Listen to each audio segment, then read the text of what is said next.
On May 12th, some people shared on social media that there was a fire in the battery factory near their house in Dongguan city of China.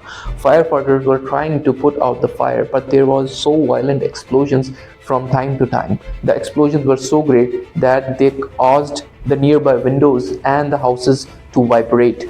And apart from that, there was a huge fire cloud in the sky, as you can see in the video. This news has caused people to become concerned about the safety of the lithium batteries. There are many reasons why lithium batteries are or can explode, including poor sealing, structural problems, quality issues with the electrolyte, dust on the battery components, and poor production processes. Safety is the major concern when using lithium-ion batteries in electric vehicles. There are many factors that can affect the safety, such as materials used in the positive and the negative electrolytes, separators, electrolytes, battery design, power management systems.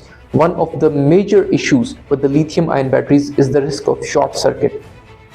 The short circuit can occur due to internal factors within the battery material. In the past, batteries have been using metal lithiums as the negative electrolytes and the negative electrodes, and were abandoned due to the risk of generating lithium dendrites, causing internal short circuits during charging and discharging. We have a comprehensive article on our website which you can read, where we describe the battery explosion criteria and what are the safety measurements that you take when you are using lithium-ion batteries. You can click in the link below.